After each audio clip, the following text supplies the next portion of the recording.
ನೀವು moms welcome back. ಮಕ್ಕಳಿಗೆ syrup ಕೊಡೋದ್ರಿಂದ ಇಷ್ಟೆಲ್ಲ ಪ್ರಾಬ್ಲಮ್ ಆಗುತ್ತೆ ಅಂತ ನನಗೂ ಗೊತ್ತಿರಲಿಲ್ಲ. ಏನು ಪ್ರಾಬ್ಲಮ್ಮು, ಏನಾಯಿತು ಅನ್ನೋದನ್ನ ತಿಳಿಸ್ತಾ ಹೋಗ್ತೀನಿ. ಅದಕ್ಕಿಂತ ಮುಂಚೆ ಯಾರೆಲ್ಲ ಹೊಸದಾಗಿ ನನ್ನ ಅಕೌಂಟ್ನ ನೋಡ್ತಾ ಇದ್ದೀರಾ, ಪ್ಲೀಸ್ ಹೋಗಿ ಫಾಲೋ ಮಾಡ್ಕೊಳ್ಳಿ. ಹಾಗೆ ಮಕ್ಕಳಿರೋಂಥವ್ರಿಗೂ ಶೇರ್ ಮಾಡಿ.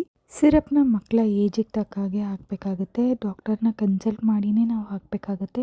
ಹೇಗೋ ಹಾಸ್ಪಿಟಲಲ್ಲೇ ಹೋಗಿ ಪ್ರಿಸ್ಕ್ರಿಪ್ಷನ್ ಬರ್ಸ್ಕೊಂಬಂದಿರ್ತೀವಿ, ಮೆಡಿಕಲ್ಗೆ ಹೋಗಿ ಸಿರಪ್ನ ತಂದು ಮಕ್ಕಳಿಗೆ ಕೊಟ್ಬಿಡೋಣ ಅಂತ ಯೋಚನೆ ಮಾಡೋದು ತಪ್ಪೇನೆ.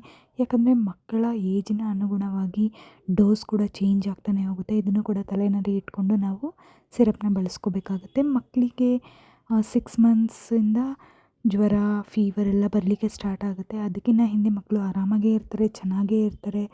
7 ಮಂತ್ಸ್ ಮೇಲೆ ಮಕ್ಕಳಿಗೆ ಬಿಟ್ಟು ಜ್ವರ ಬರೋದೆಲ್ಲ ತುಂಬಾ ಆಗ್ತಿರುತ್ತೆ. ಅದರಿಂದ ಎಷ್ಟು ಸತಿ ಜ್ವರ ಬರುತ್ತೋ ಅಷ್ಟು ಸತಿನೂ ನೀವು ಹಾಸ್ಪಿಟಲ್ಗೆ ಹೋಗಿ ಮಕ್ಕಳನ್ನ ತೋರಿಸ್ಲೇಬೇಕಾಗುತ್ತೆ. ನೋಡಿ, ಡಾಕ್ಟರ್ನ ಕನ್ಸಲ್ಟ್ ಮಾಡುವಾಗ ಸೇಮ್ ಸಿರಪ್ಪೇ ಇರುತ್ತೆ, ಬಟ್ ಡೋಸೇಜ್ ಮಾತ್ರ ಬೇರೆ ಇರುತ್ತೆ. ಹಾಗೆ ಫೀವರ್ ಇಷ್ಟೇ ಮಂತಲ್ಲಿ ಬರಬೇಕು ಅನ್ನೋದೇನಿಲ್ಲ, ಯಾವಾಗ ಬೇಕಾದರೂ ಬರ್ಬೋದು.